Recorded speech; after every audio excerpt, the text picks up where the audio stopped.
I'm super excited right now because I get to bring in Heather, the Heat Hardy. Heather, I have to say you're probably one of the toughest athletes I've ever interviewed before. Oh, thank you. She doesn't look like it, but let me tell you, you are tough. Thanks. All right, MMA fighter. But you are also a very successful boxer. You are a champion. You are undefeated as a professional boxer. Why did you make the move to MMA? Well, it was actually a financial decision, right? It was part financial, part because Bellator called me and asked me if I wanted to have a fight at Madison Square Garden. And they could ask me if I wanted a sword fight there, and I would have taken it. So I just went all into training and took the fight, and it was a great fight, so we keep at it. Let's talk about your first fight. It was last June. It was at MSG. You're from Brooklyn. Yeah. What was that like for you? How emotional? And you won. Yeah, I won by knockout, and I remember being on my knees in the middle of the cage and hearing like everyone in the crowd saying my name, calling my name, and I went home and told my daughter, like, I found something that was better than childbirth. I'll never forget that. Talk about the difference, because you, like you said, you're in the cage, you're in the octagon. You were in the ring. What is the biggest difference from being an MMA fighter to being a boxer? Well, boxing is a totally different discipline. While punching is a part of MMA, you know, the ropes are different than the cage. You're barefoot. People are kicking you and throwing you on the ground, and they can try to break your arms and choke you out. So there's a lot more dangerous stuff that can happen. How do you train for that compared to how you train for boxing? Well, it requires a bunch of different coaches. Like in boxing, I'd have a boxing coach and a conditioning coach. And in MMA, you have to have a boxing coach, a Muay Thai coach, a wrestling coach, a jiu-jitsu coach. It's like different gyms you have to go to. It's just allocating time is so hard. I said earlier you were undefeated as a professional boxer. You're going into your third fight for MMA. You won your first. You're coming off your first loss, and it was a tough one. Yeah. Broken nose.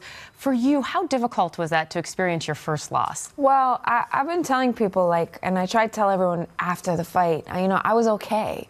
You know, I was really disappointed in the loss, but I understood why I lost and knew what I had to do to come back. I have lost so many times in my life before, so it wasn't the first time I ever got knocked down and had to come back up. What was it like for you growing up in Brooklyn? Such a rich history of boxing. You know, you've trained at the famed Gleason's gym. Your influences, what were your influences that got you into the ring? Well, it was actually my sister kind of surprised me one day with a gift certificate and said, oh, you know, you have to get out. And I had went to a little kickboxing school, and within 3 weeks I had my first fight and I won. And I was 28 years old, and I finally knew, like, this is what I'm good at. This is what I want to do. So I went all into it. And everyone from Brooklyn knows if you're going to box and you want to go to fight, you have to go to Gleason's. And all right, Heather, your next fight is next Friday, the 16th, at Mohegan Sun against Anna Gelatin, who was also a professional boxer. Tell me about her. Actually, she transitioned to MMA like in my first year of boxing. I had like 4 or 5 fights maybe, and she was someone that I really looked up to. But I wasn't on her level quite when I was boxing when she was in her prime. So now it's very exciting because I've totally caught up. When you see her in the ring, what are some of the things you need to do? What makes her so good, and how are you going to beat her? Well, she's very experienced. She's a black belt in multiple disciplines. She's a world champion. I'm certainly not sleeping on Anna. I know that she's an incredible fighter, but she ain't tough like me. So we're going to test that chin next Friday night. I was going to say, is that growing up in Brooklyn? Is that where you get your toughness from? I think so. My mom, not let me take nobody's mouth. What would you say to girls who want to become an MMA fighter?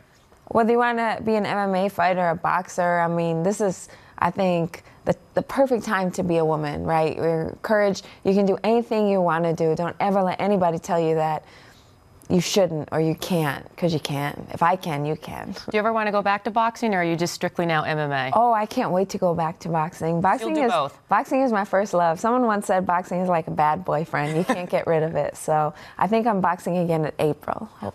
Well, like I said, you were one of the toughest athletes I think I've ever interviewed. I'm staying away from you in what, 126? Yeah.